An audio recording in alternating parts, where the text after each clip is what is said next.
I had so much fun with the last 3-channel beginner Parkjet that I had in the air. I remember that I had this one in my inventory still. I hadn't gifted this one yet. I had 2 of them and I gifted one of them. And I thought I would bring this one back out for one last flight session before gifting it. So this is the KFPLANE KF605, I believe, F35. It's got the dual brushed pusher motors on it. It's just a lot of fun flying it around in high alpha like the last one that I was out here with. Just a great little plane. You'll find a link to it in the show notes. I think they still sell it. I've had this for years and I think they still sell it. So let's take it out here and launch it. All right, launching. I just launched that with the wingtip. All right, and I'm going to, it has a rate button on it, you know, low rate, high rate.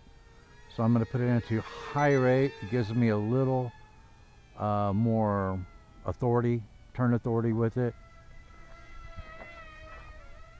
But it's got differential thrust, so you give it a little gas. Give it a little gas in the turn right there. it really turns a tight radius. Look at that. That is too cool. This is another really fun little brushed motor 3-channel plane. I just have a blast with these little lightweight planes that you don't have to worry about crashing. They're just a lot of fun to come out and play around with. If you want to turn a tighter radius, you just put in more power, give it full aileron. Look at that. This is another one that you can fly in a very, very tight area. And I forgot to set a timer. That's normal.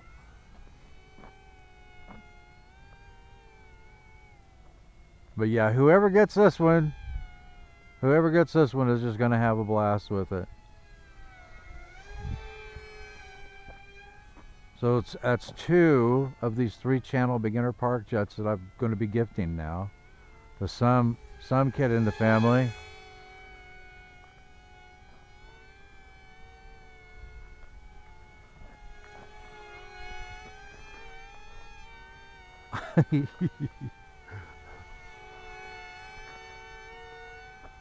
That is a tight radius.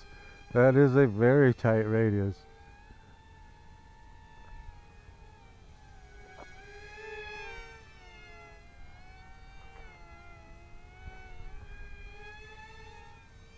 Look at that.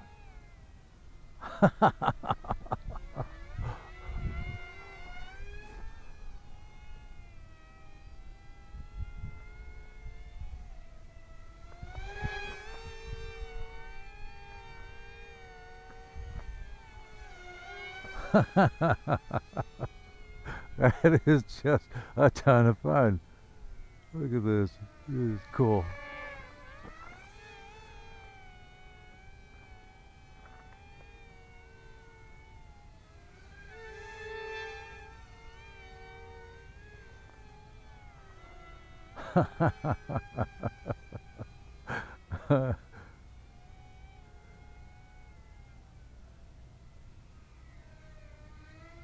Little high alpha. that is too much fun. And these are pretty inexpensive little brushed motor, you know, 3-channel Parkjets.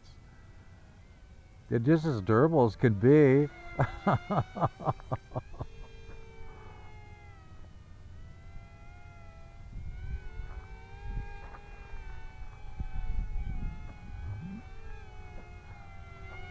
I don't know how long these will fly because I'm in the throttle so much it's turning and doing high alpha, but I'm guessing probably 7 minutes, 8 minutes the way I'm flying it with the little 1S lipos it comes with.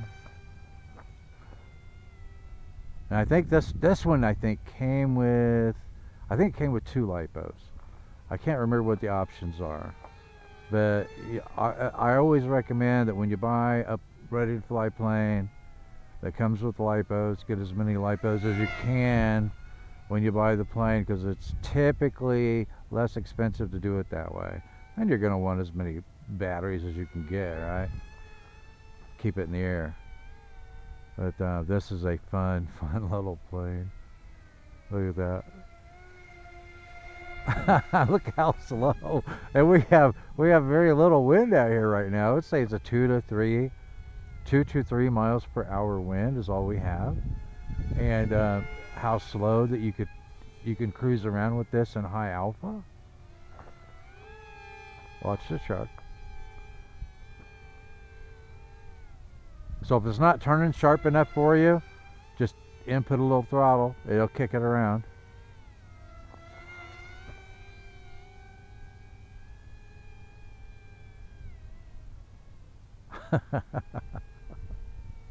that is a blast. Okay, so I don't know how much flight time I'm going to get with this, but let's run one more circuit and bring it in and land it. See if we can set it down easy with some high alpha. I don't know. See if we could do that.